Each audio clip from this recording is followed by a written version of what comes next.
Good evening, ladies and gentlemen. Welcome to the South African Podcast. You're listening to myself, Ivik Wolf, here with our guest, Stephen Coghlan, or whichever way you want to say it. Apparently, there are other reasons for that, as well as our co-host, Scratch. Yo. Good evening.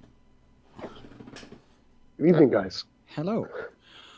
Right, Hey. so might as well jump straight into this. Obviously, for those of for the people listening, I see there's a couple here. Just random shout outs to Galax, to Hunting Dingo, to Trace, and a whole bunch of guests in the line.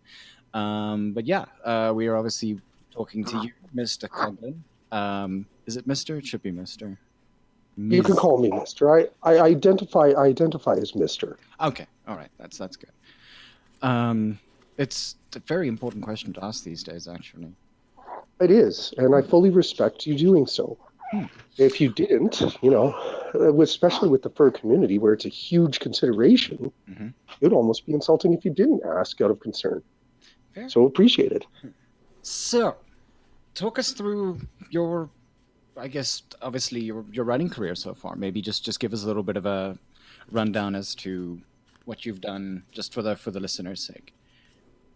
Well, for those who don't know, I'm an actual recognized member of the Furry Writers Guild. Mm-hmm.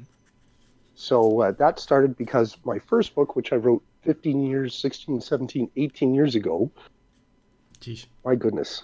2001? Yeah, well, no, 2001 would be accurate. That's when I started it. Huh. I finished it in 2002. It started as I started that one actually because of webcomics. Mm-hmm. I wanted to be able to tell a story like all my favorite webcomics I was reading at the time. Mm-hmm. And furry seemed the way to go because, well, I was raised in a community with furs. It was a common thing for me growing up. Yeah? How does that work? Weirdly. Well, I wouldn't say to the point where it was fursuiters and all that, but I was raised in the age of the early 80s. I was born in the early 80s. So I just have her with me to escape. No worries. So I was used to things like the Disney productions, like The Great Mouse Detective, which I saw in theaters, and The Land Before Time. Mm-hmm. So to me, fur was just natural. It was something that was around. Teenage Mutant Ninja Turtles, boom. Yep. I mean, that's furry to a lot of people. Or scaly, if you want to get too specific. But I was raised with that, and I saw that, to me, it became just an easy method of seeing and recognizing humanity through a different vision. You add in some furry elements, so it doesn't feel like you're bonging on humans. And then you tell a story about humans anyways, about human characters, just with fur characteristics. Yeah. So people don't get too annoyed when you do something that's, they might get disappointed with. I mean, look at things like Redwall and everything else when it comes to writing. Well, that's just it. It's just another way to express humanity in a different light. So to me, the furry was the natural way to go. And I started with GENMOS. It was the first book I ever successfully finished. I wrote it in college and thought that it was the top of the world. I was there. I'd written a book. It couldn't be that hard to get it published, right? And being young and arrogant, I didn't think it was bad until rejection after rejection began to happen. And I mean, just for our listeners, obviously, GENMOS means genetically modified species. Yes, which I was going to get into because I've got a couple of different books out now.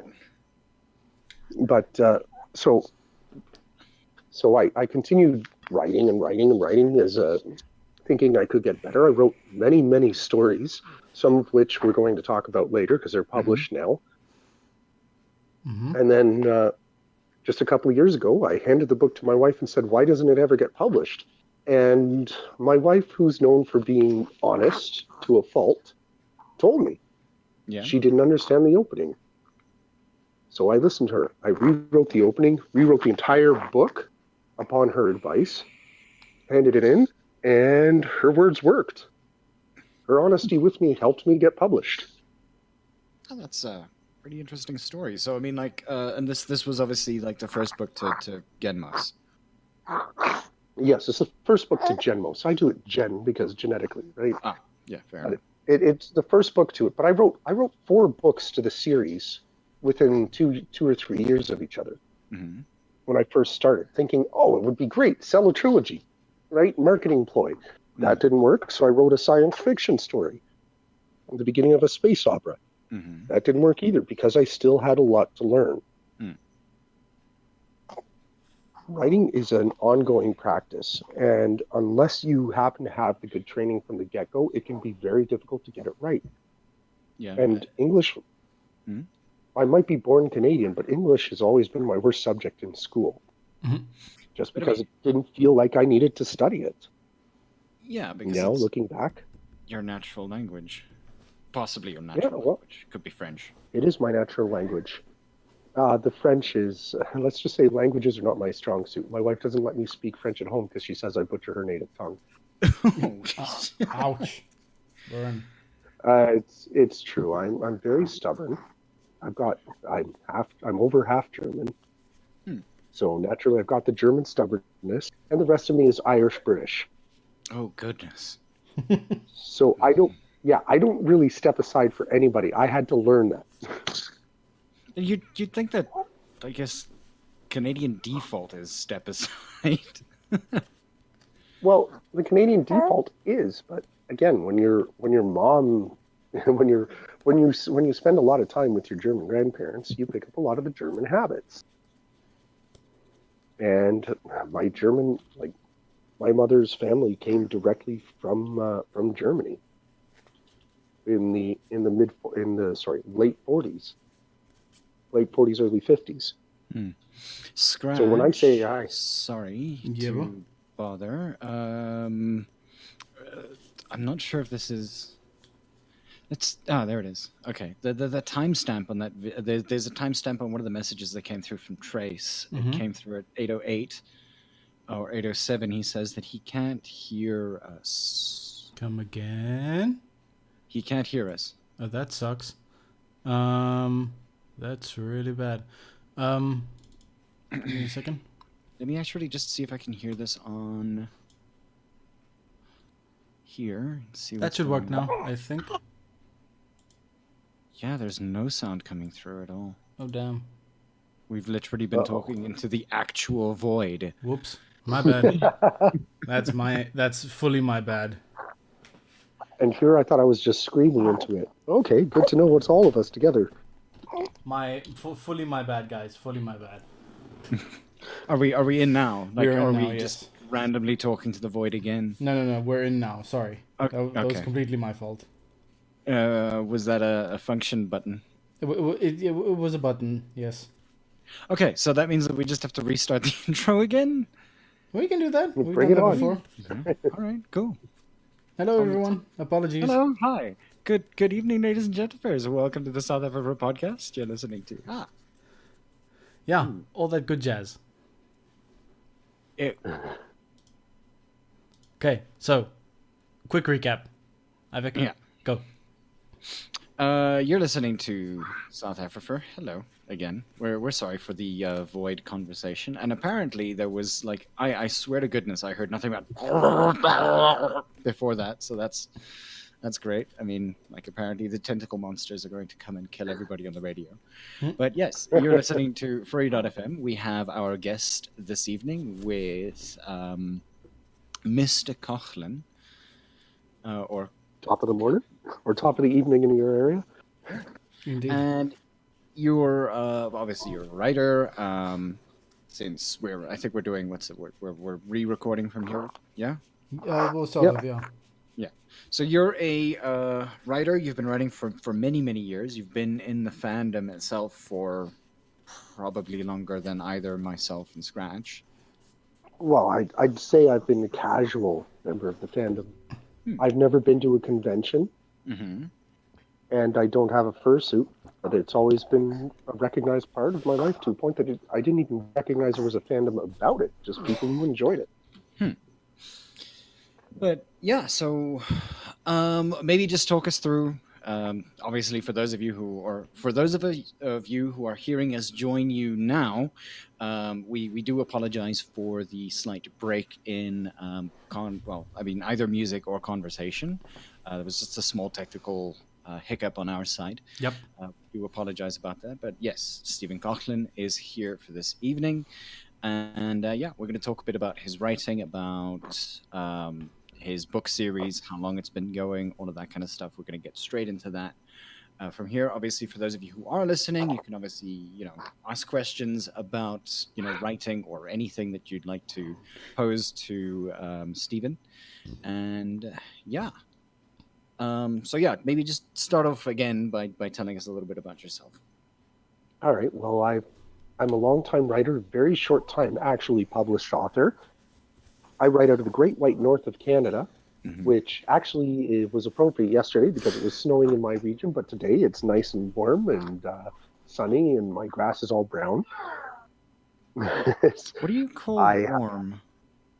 Well, I consider anything above about 5 degrees centigrade warm. But that's me. I don't enjoy the heat. I have a fur coat on underneath my clothes. Wow. Fair enough. Yeah. I don't go walking through the woods for danger of a bear in either form looking at me going, "Rrr." One of those would be nice, I guess. Depends on who you ask.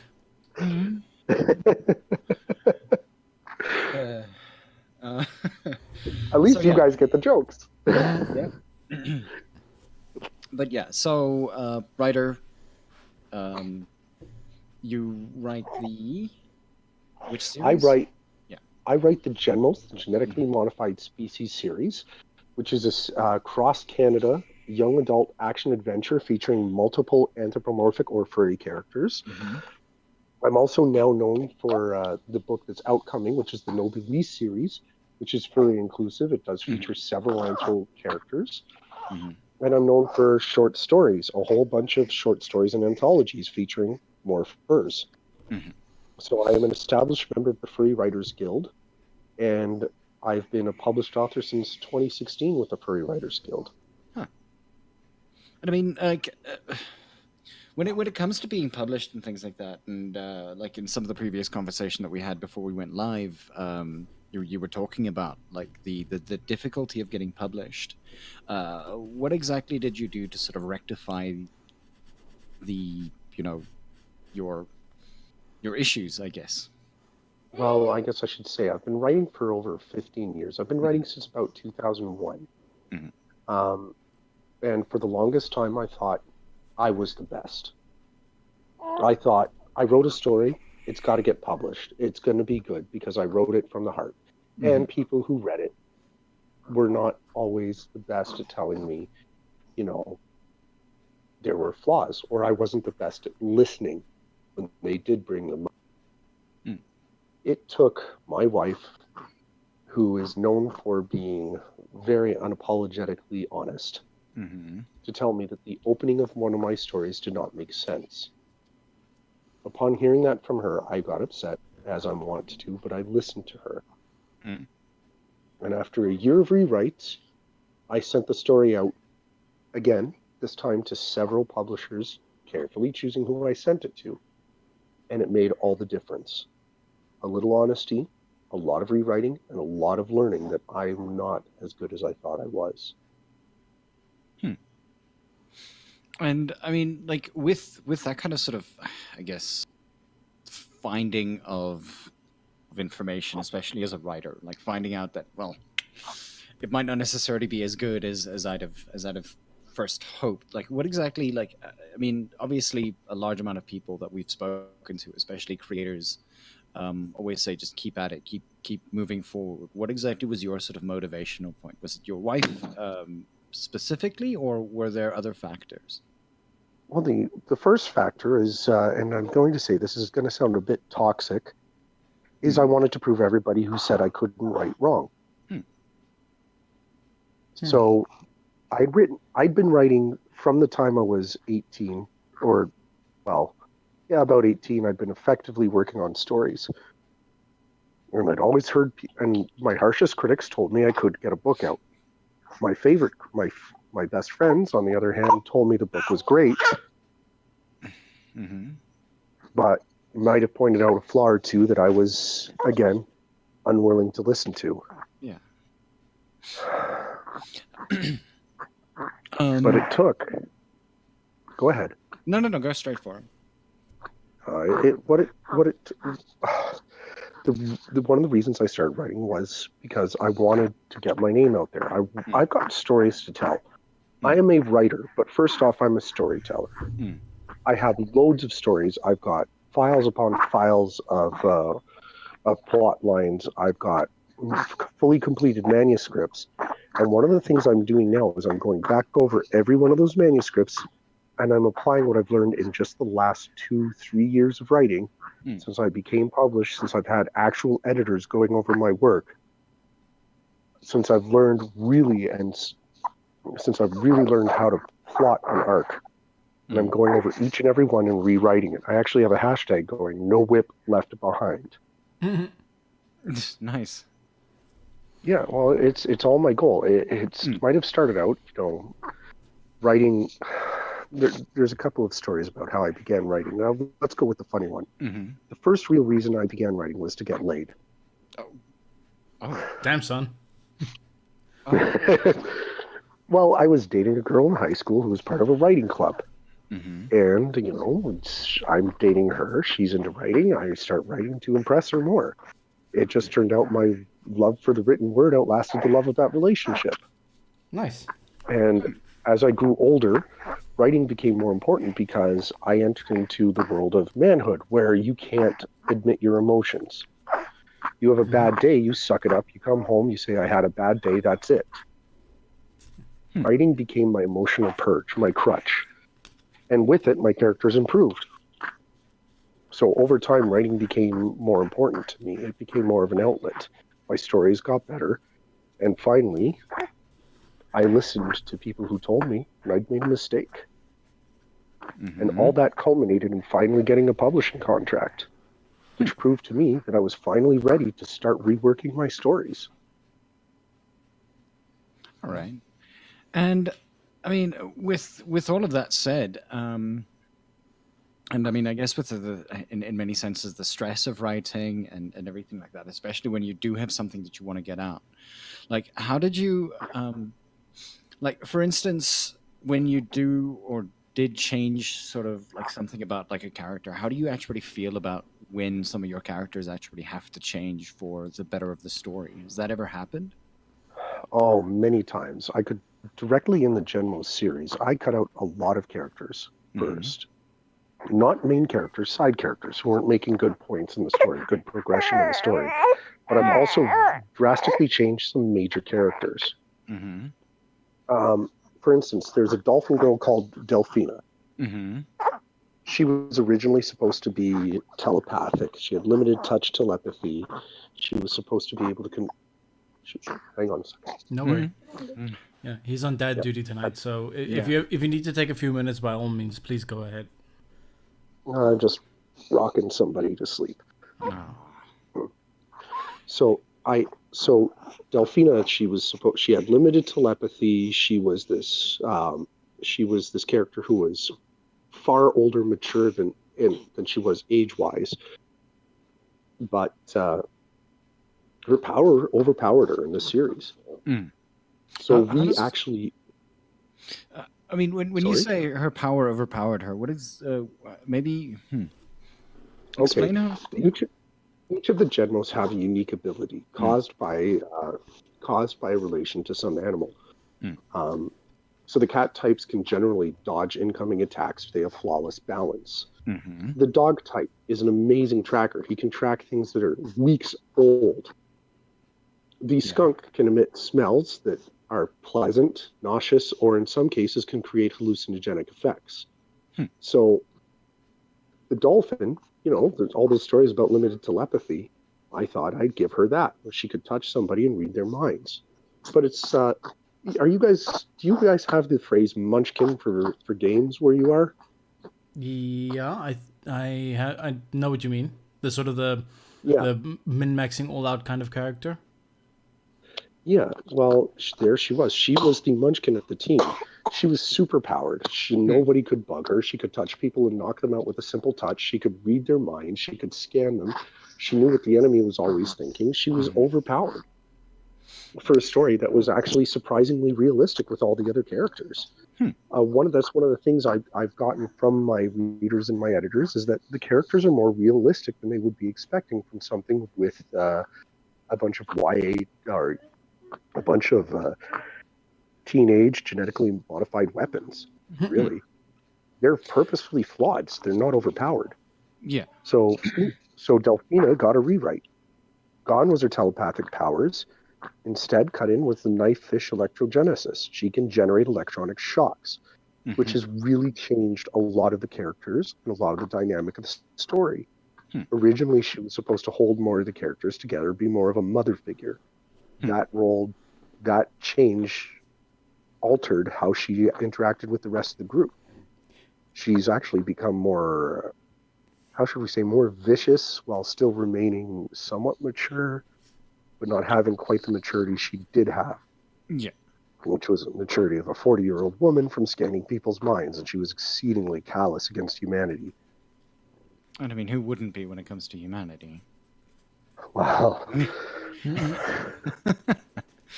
I mean, I used to think myself optimistic, and then I grew up. Yeah. Yeah, no. What's that old saying? Like, at the heart of every cynic is a disappointed optimist. Oh, it's very accurate. And part of that was for me, for being such a cynic for writing these days, is because I was overly optimistic. But I wouldn't say I'm a cynic when it comes towards writing. I've just got a more realistic view of it now. That's good to hear. Yes, I'm going to write. I'm going to submit my works. Sometimes I'll find people who like it. Sometimes they'll get rejected. And sometimes I'll get a letter saying, I would like this if you make further changes. And I'm generally willing to listen when somebody says they'd like it if I make further changes, because generally they have a good point. Shout out to River Critic, who helped me with the first book of GENMOS. Shout out to Hypotaph, who helped me with Nobilis. The second book of GENMOS has just gotten worked over by a couple of different people, so it'd be a long list because it was the most difficult editing I've ever done so far. And I mean, when it comes to like editing and having to do that, because I know that like for some people, one finds it very difficult to have an editor like sort of come out and, say, oh no, this is bad, or for instance, in some cases, it's when someone coming at it with a knife and like, don't touch my darling. Yeah. Oh no! I make sure I touch them first. That sounds so wrong. I butcher them though. A lot of people say, murder your darlings. I don't just take a butcher knife to them. I take a chainsaw. Away go entire chapters. Away go entire pages. Away go entire characters. Now that I've learned. Before I learned, it took me a long time to trim down. The original story was 110,000 words. Sure. The original GENMOS story, which is long for a YA novel. By the time I was done my first real edit that I ever really gave it, my first real good work over, back in 2015, 2014, 2015, I'd taken it down to 60,000 words. Nice. It's almost 50% of it gone. Yeah, damn. And then we had to dive into book 2 because I originally ended book 1 on a cliffhanger. A horrible cliffhanger. So we dove into book 2, and then what was left of book 2 mixed with book 3 to make the new book 2, and book 4 is all on its own. And even then, I'm going over that one right now, and I'm taking out entire chapters. I'm removing characters who are redundant. I'm trying to fix all the plot holes that I've created. I'm trying to polish works of, mine of 20 years ago, essentially. And I'm trying to make it good enough for the audience and what they've come to expect for GENMOS, which I'd like to think is character-driven.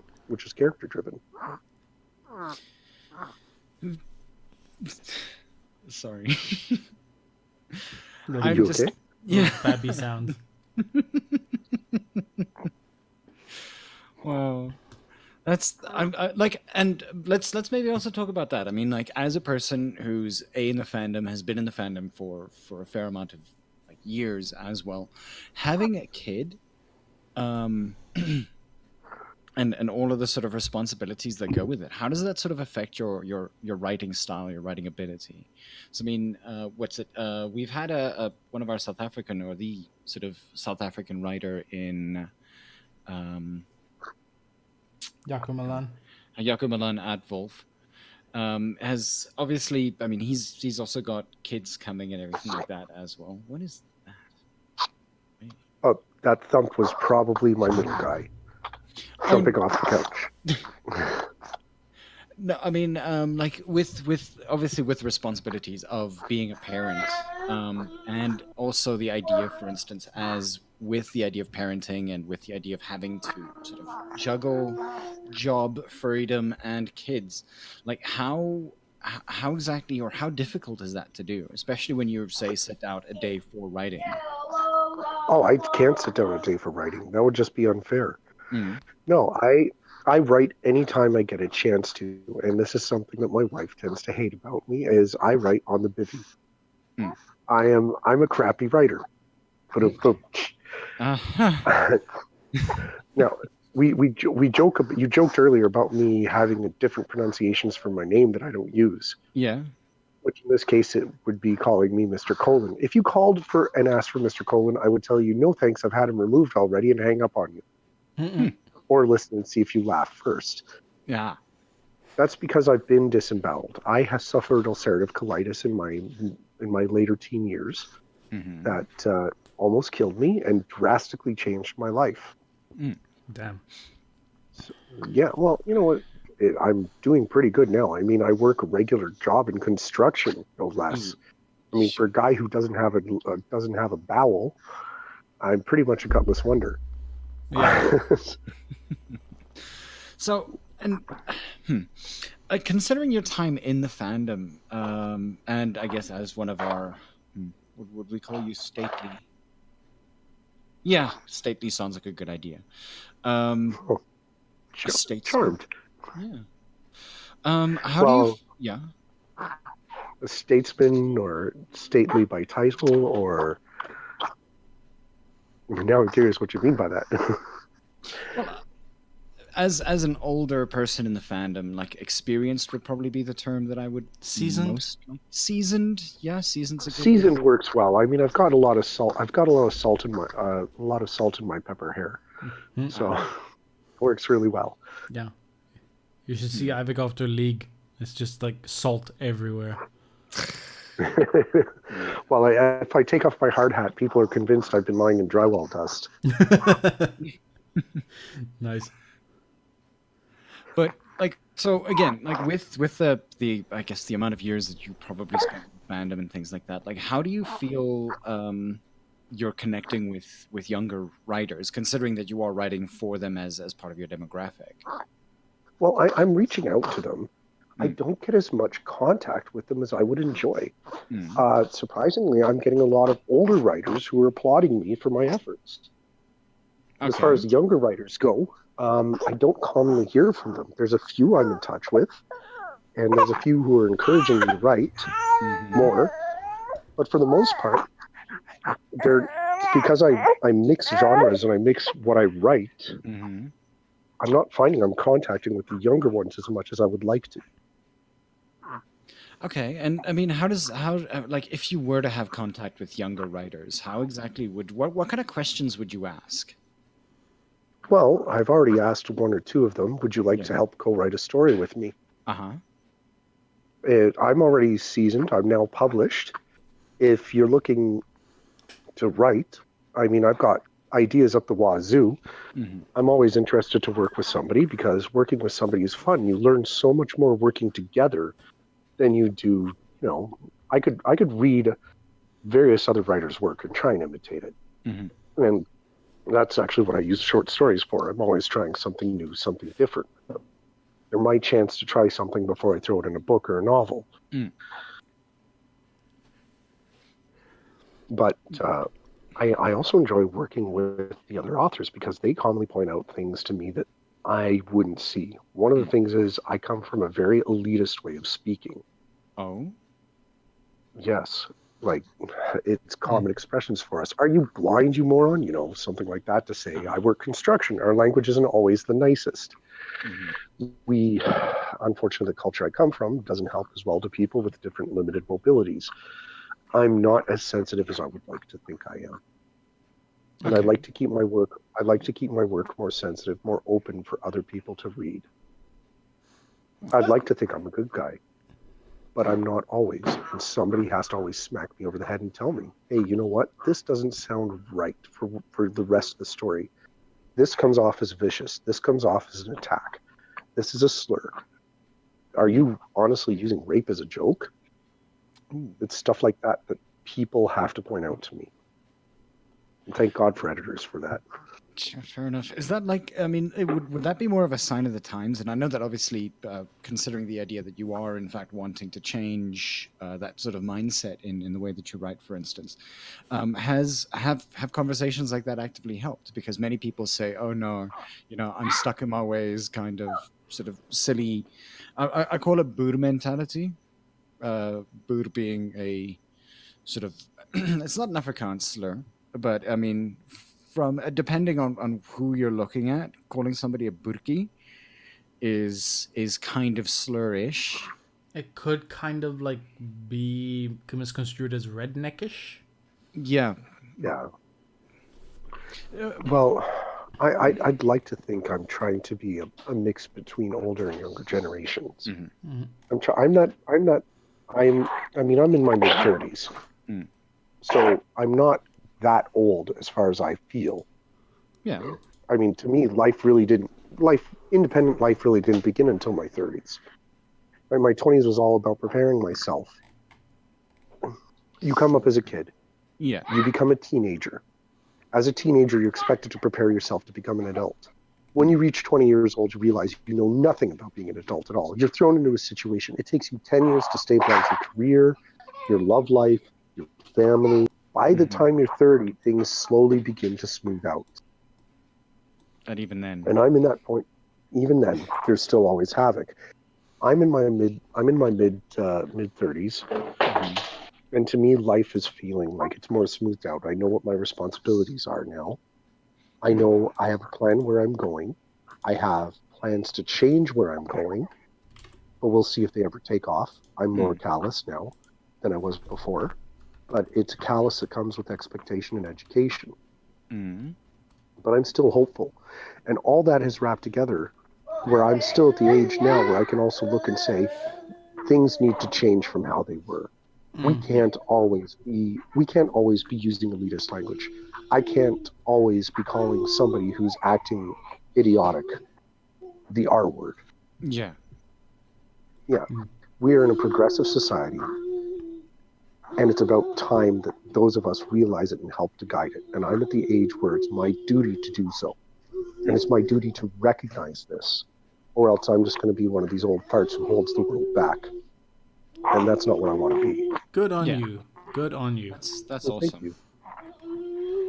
It takes a lot to realize that, in all honesty. Like, not being, like, I wouldn't say set in your ways, but choosing to remain ignorant to things like that and just throwing your hands up and saying, "Oh no, it's just PC culture." Yeah. Well, if I threw my hands up about it, I wouldn't be published, because then I would have told my wife, you know what, you think the story's wrong. I think you're wrong. Yeah. The opening doesn't make sense. Right? It took a long time for me to learn that. True. Yeah. It took a long time for me to learn that. And now that I've learned it, I have to try and share it with others.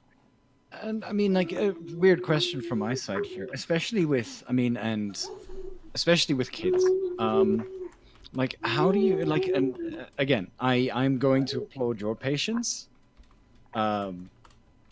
Because like this is definitely one of the reasons why I would actually never have children, for instance. Because I'm not inclined to be with a wife in certain...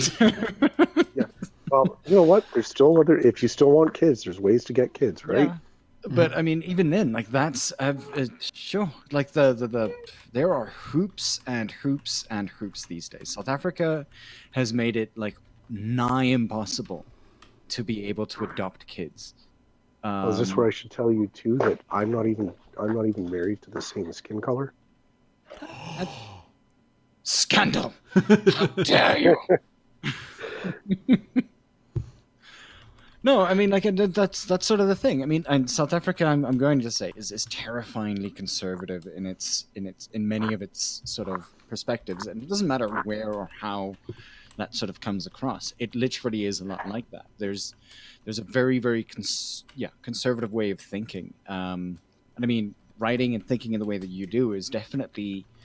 Again, it can be applauded. It must be sort of looked at in that kind of way, and obviously, it affects your writing for the better in many ways. And like, how do you sort of, especially when it comes to taking a very conservative perspective, or like growing up in a conservative time? So, in other words, like early '90s up until now, a lot has changed. For instance, nobody's using a pager anymore, but pagers still are things that, especially, I mean, like both Scratch and I were born in the 1980s, 1988.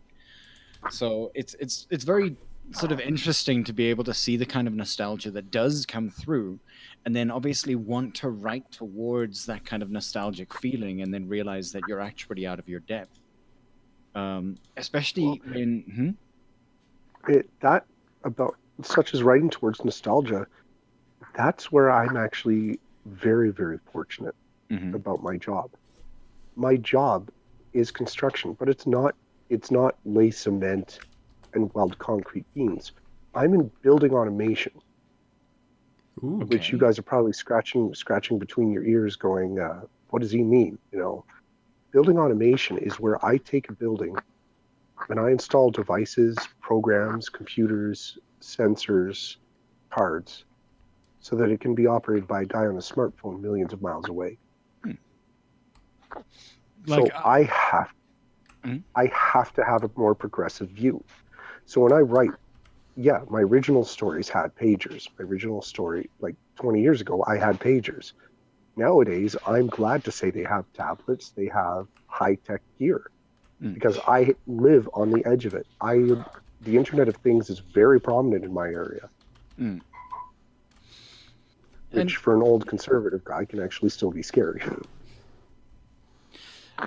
I mean, it's not like we're accusing you of being old. I think that. No, I make the joke about it. I'd like to say I'm young. I'm as young as I feel, and trust me, I'm so immature. My shoe size and I sometimes argue, because being in Canada, we use American shoe size and instead of European. But we also confused. Then use degrees Celsius rather than Fahrenheit. Yeah. How does that work? I like, weirdly enough, we have had people from Canada who've been on the show, but I don't necessarily think that we spoke about the Great White North in any real detail. Correct me if I'm wrong, Scratch. No, not particularly. But like, when it comes to, say, personality and things like that, like I'm assuming that you've met like a whole bunch of Americans in your years. What exactly would be sort of like the main differences? I guess maybe even if we're talking about, say, American writers versus Canadian writers, like how does that sort of match up? Well, the thing is like attracts like. Now, let's take a couple of American authors who've been on your show. Mark Ingalls. Yeah. Right. Red Cap Goblin, Kayfabe Carmen, however she wishes to name herself. Phoenix the Blade. He's American, right? I think he is. Well, I mean, he's American with a British accent. He's British American. Yeah. Okay. But I deal with like-minded people commonly when I write, and as writers, they're all more progressive, forward thinking, because I don't tend to hang out with more of the right wing. It's just not my crowd. My lifestyle kind of prevents that already. Right? I'm not exactly the best person to be recruited by the Nazis, despite having a German background. Yeah, fair enough. Right. But when it comes to dealing with other Americans, I sometimes have, in often cases, other Canadians, I sometimes have to walk on a very fine wire. Mm-hmm. And I've learned and I've adapted to it. I'd like to think of myself as a translator. I translate between American and European coding all the time. Mm-hmm. I translate between American and Canadian measurements, American and Canadian units. I translate between right and left wing personalities. I have family that's right wing. I have family that's left wing. Is it a difficult transition sometimes? I can play a part really well, but it's getting harder and harder as of late. When I was young, I was able to fit in with anybody, right? Just move around. I'm fitting in. It's okay. Mm-hmm. But I'm becoming gradually more callous and more bitter. So when I'm faced with the more conservative people, I'm now more likely to speak my mind. It's something I'm learning still. As said, I've spent a long time learning to be a better person. And it's still something I'm practicing all the time. But I mean, like, practice is obviously very, very good. Practice makes perfect, if we have to use the old adage. But I mean, and with that kind of difficulty, obviously, we're talking about, say, GENMOS and things like that. And obviously, when you're talking about something that might be genetically modified, for instance, how do you tackle that kind of perspective of something that could be written in as, latent racism or things like that? Because I mean, genetically modified, if we look at the story trope itself, generally has some tropes or arcs that would have to do with something like, you're genetically modified, get out of my town kind of vibe. Well, that's actually in future plans. Mm-hmm. The original trilogy just dealt with them just trying to be recognized as beings that were alive. It dropped a lot of there's plans for, I don't want to spoil too much, but there are plans for, in the future, the GENMOS species, which, spoiler, Mm-hmm. no, I'm censoring right now, but eventually come into a race war with normal humans. And this escalates because blank censored blank. We can talk about those spoilers later over text if you wish. I'm not going to say it on there right now. Yeah, fair enough. But I've planned out 400 years of the GENMOS series over the years I've been writing. Damn. Just like for the series Nobilis, which I know I briefly mentioned, which is furry inclusive. It's a space opera with 25 independent stories planned for it. Wow. Okay. Yeah. But and with all of that, I mean, like this reminds me of stories, not necessarily Tolkien, but maybe Tolkien, or people like Terry Pratchett, or people like what was it, the guy who Michael J. Straczynski comes to mind. Straczynski as well, and what's his name, man? The Wheel of Time, the guy who wrote the Wheel of Time. I know who you're talking about. I just have to look it up. Because let's go with Anne McCaffrey's Pern series. Yeah, like he passed away without, for instance, completing his work and having an understudy the entire time, knowing that he was going to eventually go, or like Robert Jordan. There we go. Yeah, Robert Jordan, which is a pen name, by the way. Yeah, I only read like 2 books and got bored. Sorry. It's a 16, like, what's it, 16 volumes? Yeah. It's thick. Those 2 C's. But man, that book be thick. Look at that spine. Ah. It's written in bold. You just gotta pick it up. Smell the pages. That got weird. Okay, back on track. Back on track. This is me. Everything will get weird eventually. I have no shame. Neither do I. I'm just scared for the people out there. No, you should. So they're listening to this for a moment of bizarre humor. I'm sure right now they're all laughing, going, "Oh, jeez." This is what we came to listen for. People making weird smelling noises. It's saying books be thick. Books be thick. Well, that brings to the question: do you prefer ebooks or do you prefer written books? Do you prefer hardcovers? Do you prefer paperbacks? Written and hardcover. Oh, hardcover too. Hardcover I'm a paperback guy. I'm a written and paperback guy. I like the flexibility in my hands. What? It kind of depends on what I'm going to use the book for. But yeah, go ahead.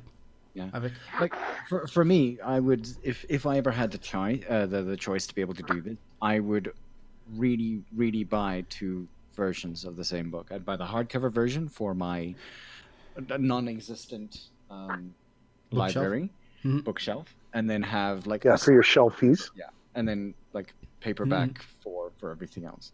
Although ebooks are a lot easier for me to read these days. I find it to be. I find the just because it's a lot more difficult to just pull out a book every time I just want to randomly sit down and read, versus pulling out my phone and just carrying through like a couple of chapters. It makes it a lot more easy for me to just do that quickly. I can easily go through everything's on our phones now. Yeah. Welcome to modern technology. Pretty soon it'll be implants. Ooh, there we go. Cyberpunk fur. Cyberfur. Carrying around a book is like, I'm always so scared that it'll get damaged. Like, I'm about a 10th of the way through Frank Herbert's Dune for the first time, and I love that. And I've had that book in my backpack for so long that it looks like I've been reading that thing like 9 times. It looks like an old preacher's Bible by this point. Essentially, it's missing the highlighter. Somebody's going to pick it up. So you know all about the Fremen, huh? Yes, walk out of sync. I don't fucking know. I'm a bit of a Frank Herbert fan. I've not just read his Dune series. I've read a few others too, such as The White Plague. Mm-hmm. Well, I was a bit more of an avid reader before I got married. No, I'm assuming most writers are avid readers. Well, I'd like to think. I'd like to think we are. I mean, I used to work at a thrift store, so at one point my library was over 5,000 books. Nice. And then I got married and moved in with my wife and got my collection down to my favorite 300. Nice. Well, downsizing had to happen, and it was important because after 2 rooms worth of books for a library, it's kind of hard to be able to support.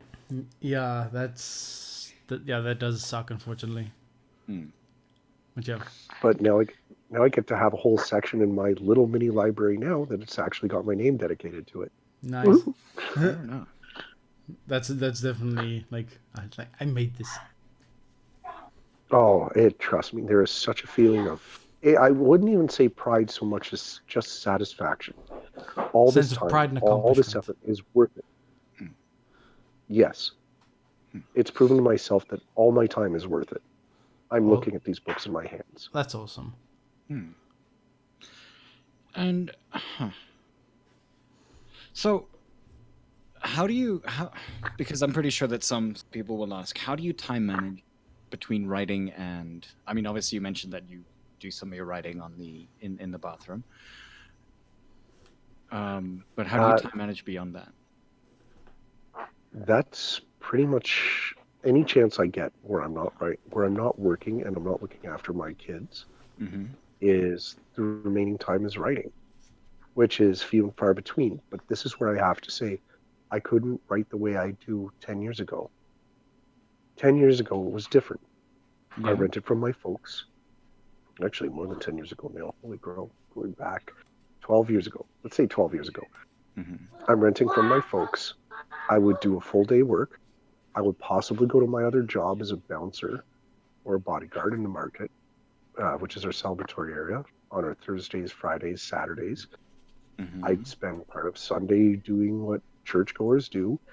And then anytime after that, I was down in front of an old desktop with nice clunky keys, good tactile sense, hammering away on them, watching letters scroll, because again, it was my emotional release. And I was seeing a lot of weird stuff going into construction and just working in the Byward Market, which is our party area of Ottawa. Let's just say I ended up I'm in the nation's capital, so that's Ottawa, Canada. Mm. So not Toronto, not Vancouver, not Montreal, Ottawa. I actually have family that lives in Ottawa. Well, I think family. Possibly 2 generations removed. No, active family. We went to visit them all the way back in like 1996. Yeah, it was around about the blizzard of 1996 when New York was The ice storm. Yeah, we'd gone up. I remember it was like April still, and somebody threw snow at me and said, "Hey, it's April. You're gonna find eggs in this." You came for the Easter egg hunt. Yeah, well, I mean, it wasn't like a set Easter egg. It was just family Easter egg hunt. It was pretty interesting. Oh, that's okay. Yeah, very very difficult to find eggs in the snow. Just saying. You think But it'd be easy? It's colorful. It should be easy. Yeah, but you toss. You just do the casual toss, right? And they auger into the snow, and then you got to go digging through. Yeah. Yeah. Yeah, because usually you don't have to. You just have to search over like a surface area. Now you have to search through a volume. And no matter how brightly colored we make those eggs, they're difficult to find if there's 3 feet of snow. Yep. And especially if there's ice on top of that. Yeah. Like they're gonna have to make noise for you to find them properly. They do make musical eggs now. Oh, that's nice. It's a good use for the pager now. You can actually just put a pager with every single one. Oh, my last pager died hard. Yeah. Oh, it was irritating. I had a pager when the cell phones were coming in. I'm really going to date myself. I was behind on technology too for a few good years. Mm-hmm. And so I had a pager rather than a cell when I was going through college, which would have been the early thousands. Mm-hmm. As cell phones are coming more and more into vogue. I didn't want to spend the money on a cell phone. I could afford a pager though, so I had a pager. And 9 times out of 10, it was getting the wrong people calling it. So, yeah, so I mean, I'd had the pager for a couple of years. I was paying $20 a month for it, just for the service. I'd already paid for the pager a long time ago. And I had one guy call me 4 times, convinced he was calling a phone. And the last time I got irritated and passed it through a fan belt. Let's just say there's an air handler. Let's just say there's an air handler where the filter picked up multiple pieces of a pager. I'm wondering how the next guy who changed the filters went on that one. Damn. Poor pager. Oh, it's fitting. It's still better than the poor birds and that one time the guy started up the unit and didn't bother to look inside. Oof. Yeah, he thought he killed somebody. There's a story behind that one, which may be appearing in a non-furry book, actually. Because I'm not just furry. It's actually I'm working on that right now. I've written a pitch for an anthology. I've sent it off to Ontario's biggest construction magazine. And they got back and said, "Have you submitted this idea to anybody else?" And I said, "No, you guys are my first idea." And they said, "Oh, great, we'll get back to you in a month after we've done our budget." Oh, nice. Is it perhaps the day the pigeons died? That story is very good guess, but I didn't want to spoil the story. It was right now it's temporarily called Convinced of the Murder, but it was one of those incidents. 26 stories up, we had trouble with people without homes sleeping inside units to keep warm. And this guy decided to turn on a makeup air unit without looking inside. So I'm all the way down in the basement working on the building pressure. Guy calls me up, says, "Listen, you've got to come up to the roof. I don't know who else to call. I think I killed somebody." So I get all 28 stories up and open up downstream of the duct, and it is a gore fest. Just blood everywhere. Blood and flesh. And I stick my head into the duct with my flashlight and look around, and I see the telltale feather. And I pull my head out, and I'm trying not to laugh. Because what else am I going to do? Cry? That's not allowed. So I walk to the back of the unit, and the bird screen is gone, and the filters are gone, and the outside air damper is jammed on even though the fan isn't running. And I asked the building operator about it, and he said, "I don't know, I've only been working here a couple of weeks." So, with a wry chuckle, I grabbed the fan compartment and I said, well, you'll be glad to know you've eliminated an entire roost. Opened it up, and sure enough, there was the tossed remains of a nest and probably about 30 pigeons. Sunday lunch later. Sorry. Yeah. One. I don't know what you would call that. Like pigeon mince.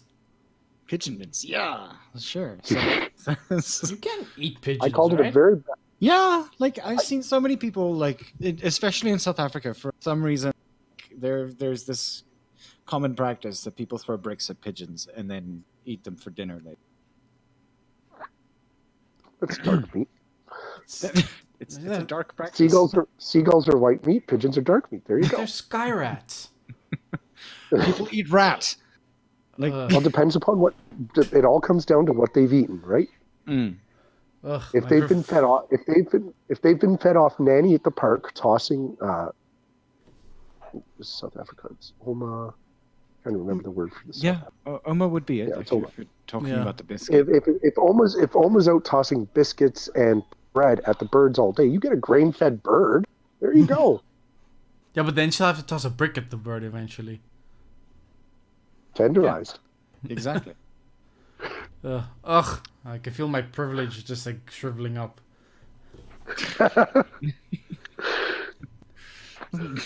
Killed like Mama used to kill. Well, back in the day, we didn't have bricks. That's a modern day invention. We used throwing sticks. Sharpened the And not them edges. fancy Australian ones that come back. We need to go get our sticks afterwards. Oh no. Anyway, we digress. I'm assuming. Yep.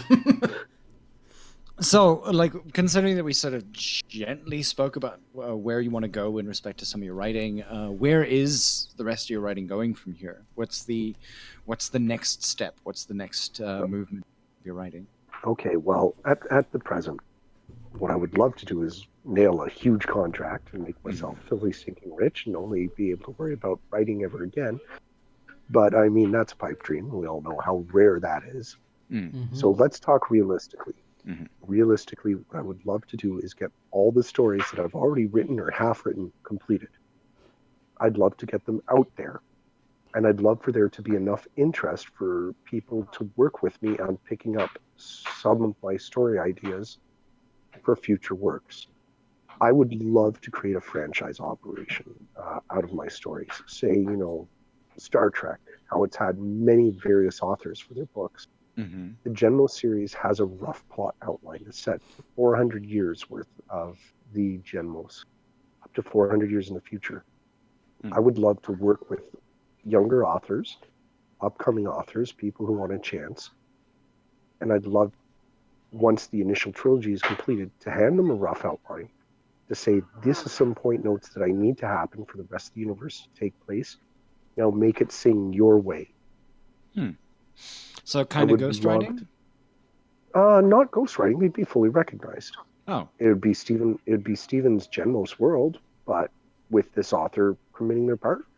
I'm not there to rob glory from them. If they can do something with my world, great. I've already done something similar with one of my series called Remnants, which is a horror series. But it's in an anthology form. I submitted my pitch to Kyanite Publications. So, yeah, I have two primary publishers I work with.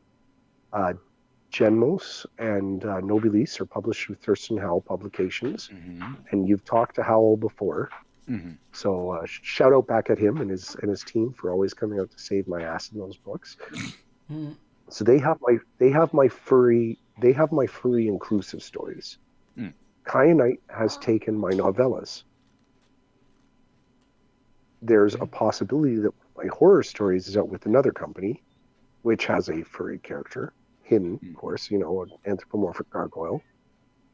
So I guess that gargoyle rates as furry when you're done with it. I mean, technically I do, yeah. Yeah, well, so I've got a mix and match of stuff. I would love to get all my works out. I'd love for one or two of them to take off. But if they don't, I'd love to work with people on expanding my worlds in a lot of cases.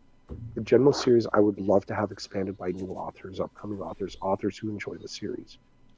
I'd love to see people have that amount of interest in one of my works and say, I want to write a story in this world. To me, that's great. Fan fiction is a wonderful, wonderful demonstration of how much somebody loves your work. GENMOS, in a sense, is fan fiction. Yeah. GENMOS comes from the ideas sparked by webcomics. Mm. Have you heard of the Scientian Chronicles? The who now? Apparently not. How about Namir Diter Nope. by the Marks? Mm-mm. Who's on Google right now? I can be. I suggest go look up Namir Diter or go look up the Marks comics, Terrence and Isabel Marks, and go look up the Scientia.net. Those are two furry webcomics from back in the late 90s, early thousands, and some of them are continuing to this day. They are what originally sparked me to actually try and write GENMOS. I was reading those webcomics during my years of college and saying, hey, these are great stress relievers. I'd love to try and make characters as good as them.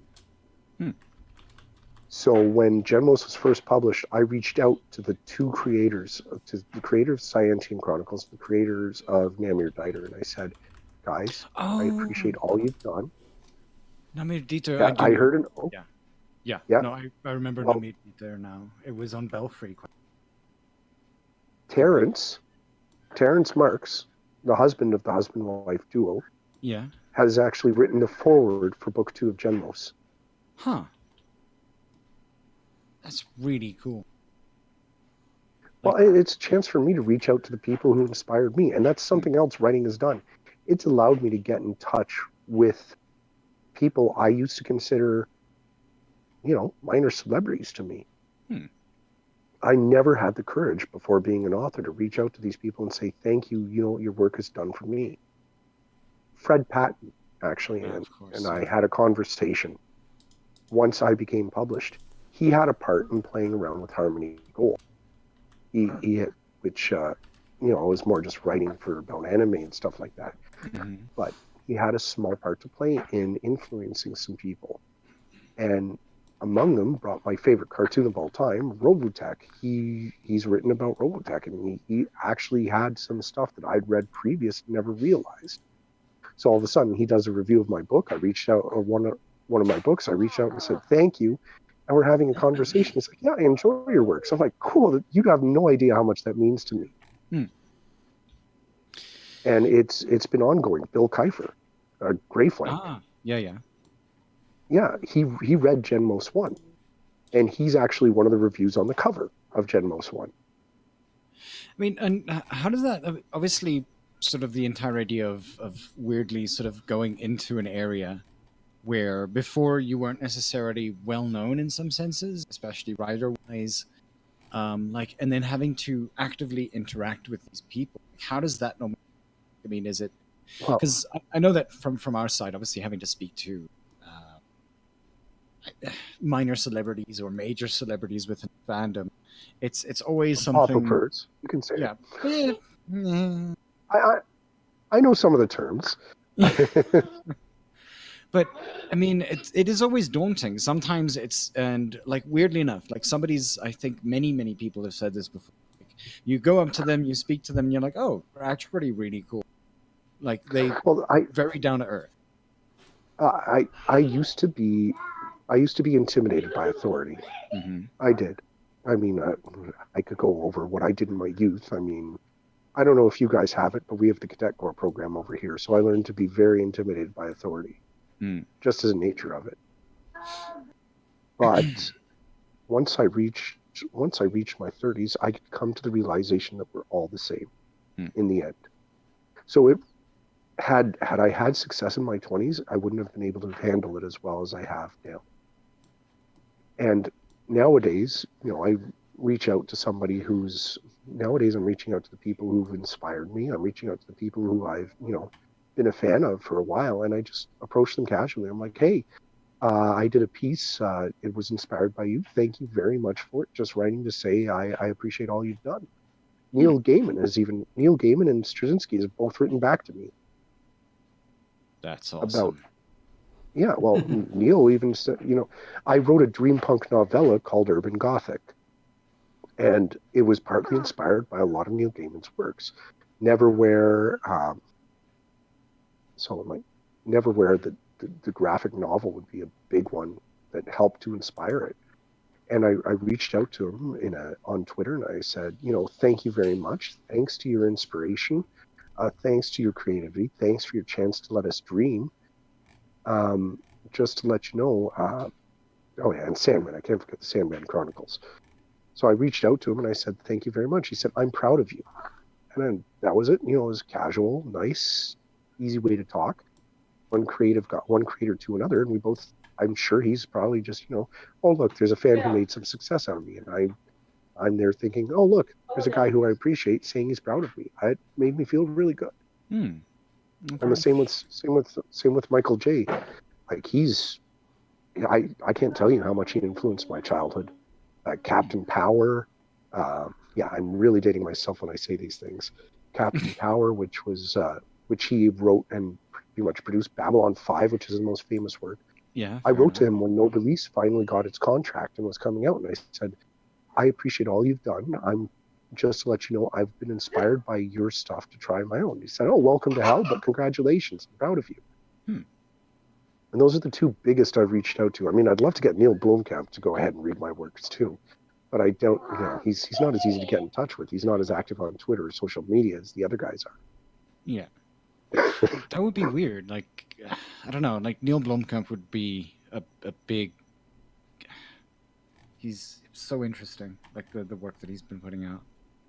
Well, I've got some works that were inspired by him. I've got cyberpunk. I've got steampunk out there. I've got deep sci-fi. I've got military stuff coming out. I'm not just furry, but I'd like to think that my roots as an author are furry, and that I should never forget that I owe the furry community, because the furry community took a chance and actually educated me on where I was going wrong. And it's a lot of the furs, a lot of people who are active in the community who are willing to tell me when I overstep my bounds. How does that feel? Like, well, what, to get told I'm overstepping my bounds? Yeah. It's a simple matter of truth. I overstep my bounds. It happens.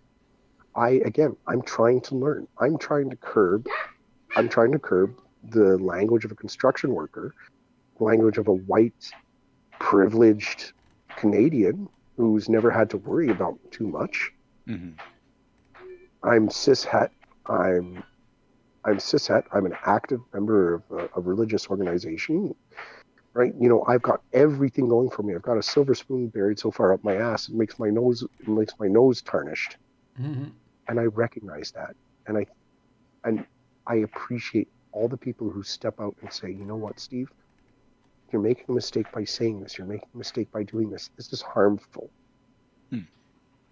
And with them, they're making me a better person so I can be a better father for my kids. Writing is about growing up and maturing as you do it. So is being an adult. So is being a dad. And it all ties together. Everything ties together to hopefully make me a better person so I can hope to make others recognize what it takes to be a better person too. Wow. That's awesome. It really is. And I mean, it's little inspirational things that sort of make, I guess, in many senses, when it comes to the job of having to interview people, it's little conversations like this that really do wonders. I mean, and I know it sounds like I'm ending or not, just sort of saying, because it's something that's always interesting to hear. I mean, like we've had writers on before. Every single time you hear from a different writer, it's a completely new experience. Especially for instance, like for you, we were talking about like your in some senses your family life, everything like that, and how that all ties into how you're writing now, and who said what and when, versus a younger writer, for instance, would say, I just started writing and picked up a pen and hooray. Not that we've actually had anybody who said that. It's just that you'd expect that sometimes, like as a younger writer. I had that attitude until I got published. Huh. that attitude is what had to change.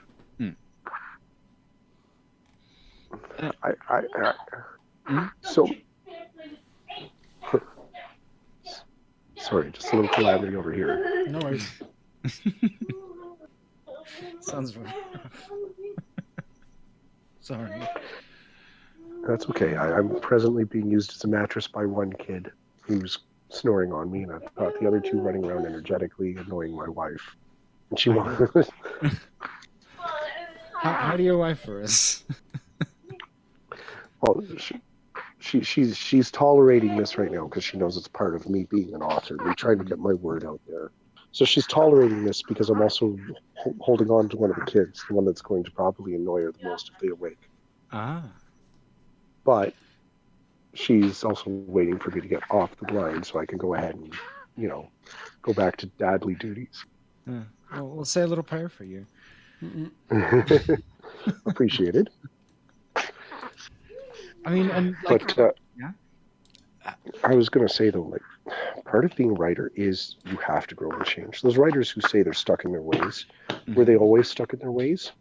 Did that lead them to instant success? No, they got stuck in their ways once they tasted success and they decided they were done. That was going to be them. That was going to be their, what's the word I'm looking for? Opus Magnus, or what are you? No, not opus magnus. I'm trying to say, right, your portrayal of who you are. Right? This is me. They got the success and they said, this is what made me successful, therefore why should I change? Now I'm stuck in my ways. Right? It's landed me a contract. It's gotten me sales. Why should I change it? That's why they're saying it. Young authors who pick up a pen and say, I started writing, there it is. That's them. Are they there yet where they're listening to people, where they're taking criticism? They're reaching a point. I'm just at that point right now where I'm between the old stuck in my ways method. I'm still learning, and I'm such a new author despite being a writer for so long that I cannot take for granted the help that I get. I can't say, oh, look, I've got a book or two to my name. That's it. I'm great. Look at me. I have to take a bite of humble pie. And I have to say, I have to continue to evolve. If I don't try new stuff, if I don't try and stick with the fandom, if I don't try and write, if I don't try and mix my genres, how am I going to find out where I really excel at, where people like the best? I mean, I could have people say that GENMOS is the best out of my series. I could have people say that Urban Gothic, that I should continue to write punk series. I could have people once it comes out say, hey, 50 Shades of May is the hottest thing I ever read. I read it all with one hand only on the book. Speaking and then of, I'll realize. Yes. But carry on with that quickly, and I do want to speak about just very, very short of name. Okay. I have to continue to try and evolve. Eventually, I'm going to find something that's going to work. I hope. So as I continue to grow, I'm continuing to expand. I'm continuing different things. I've written for podcasts. I've written short stories. I've written novelettes. I've pitched for anthologies. I have a TV show that I've pitched right now. I am continuing to expand my repertoire. And one day I may actually find something that gets my name out there enough that all my works can be recognized. So that's part of my plan. Yeah. My wife just wanted to remind me that she's the one who told me to try writing for romance, which is conveniently part of something that might lead into our next conversation. Sure. So yeah, let's run with that. Like, your wife told you to start writing romance? Well, she mentioned that it was going to be the bestseller. Now, my goal last year was to write 4 novellas. I wrote 3, and then for the 4th one, I said, "This is it. I've written 3 of my design. Now I'm going to send out 4 because I've already written 3. My goal is to write 4. I'm going to send out 4 ideas to a selection of people, and I'm going to wait and see what they reply with, and that'll be my next work I work on." So I sent out a questionnaire to 50 people. These are fans, co-workers, people who've known my stuff. And it went as this. Here's 4 ideas. Please choose the one you would like to write. Mm-hmm. So the first one was a retelling of Jesus Christ as the Sandman going around granting dreams in a post-apocalyptic world where humanity has lost the ability to sleep properly. So we're all going nuts and killing each other off. Huh. It got 2 likes. What? Okay. I mean, you have to remember there were 4 ideas to this that I sent out. The second, do you know what Measure B is?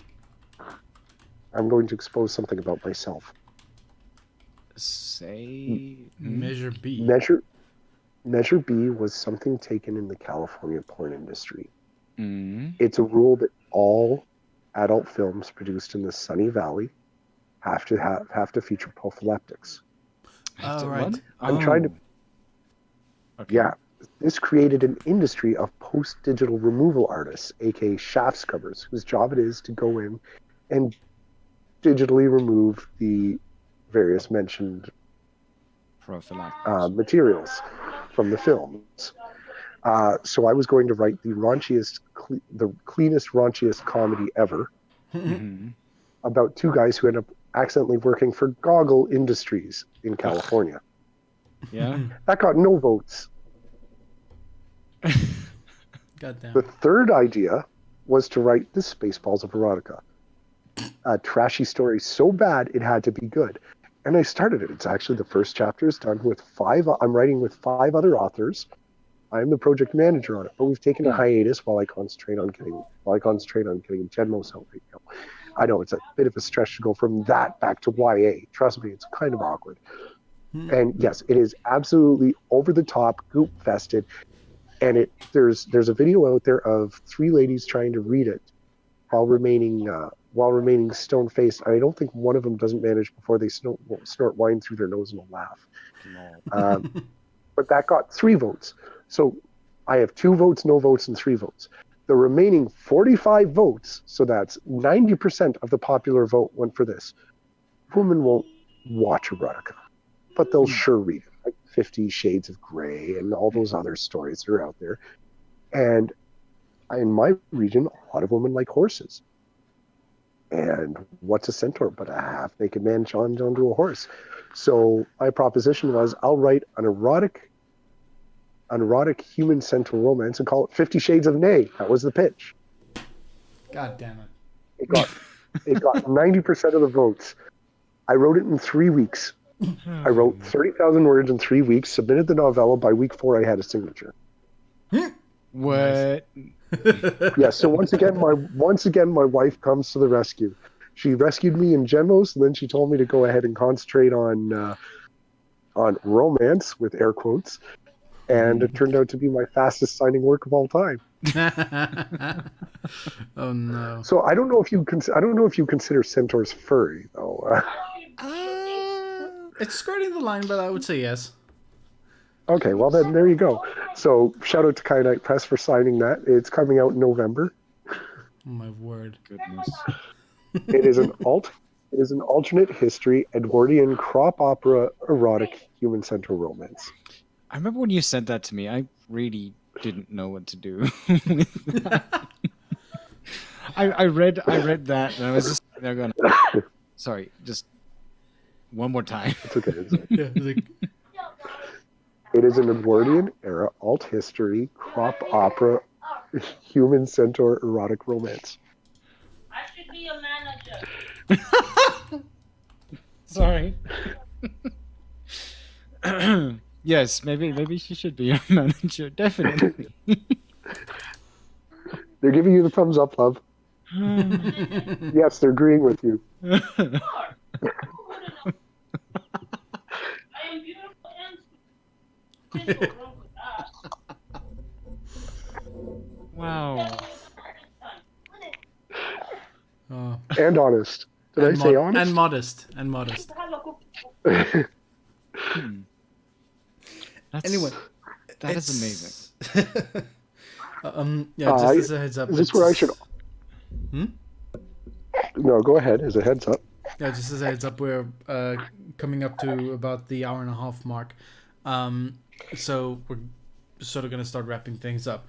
Is there anything you would like to pitch? Any hard and fast dates of works coming out, or anything else in the works?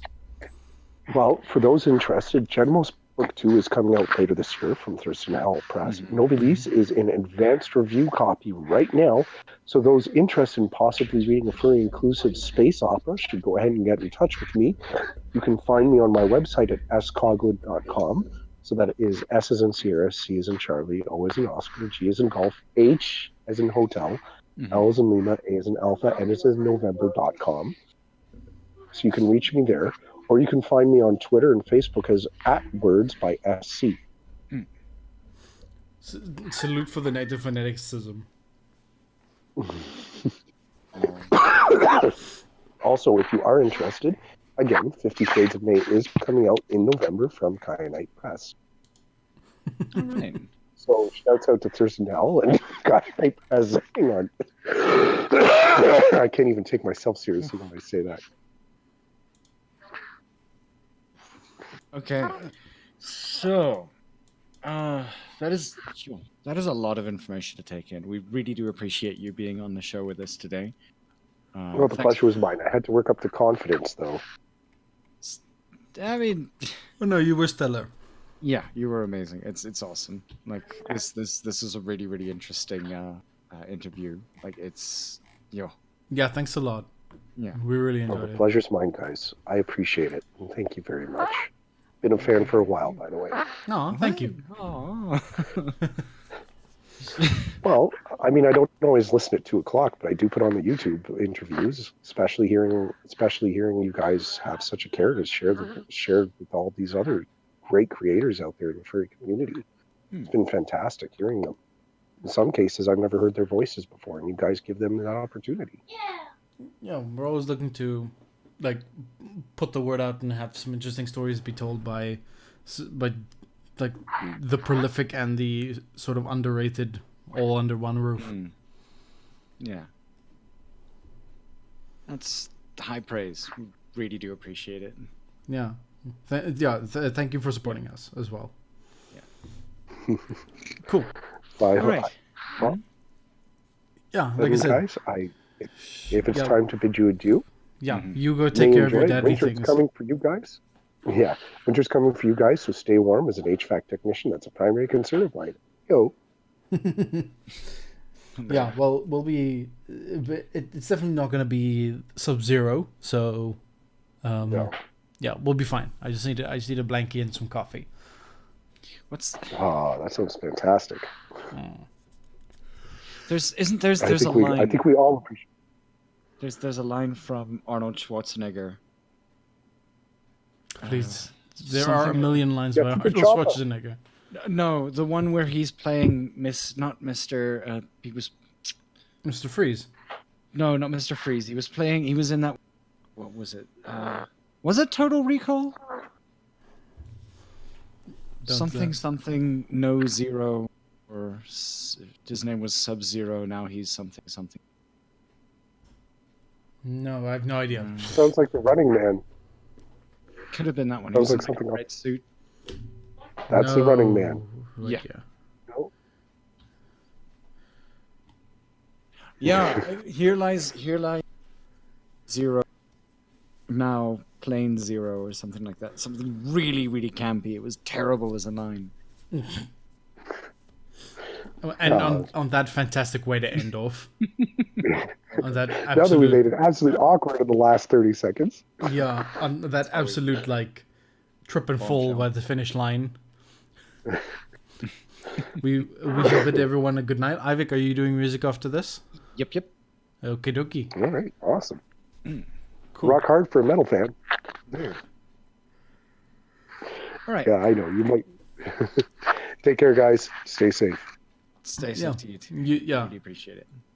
Yeah. And So stay go spend some time with your kids. Enjoy your Sunday.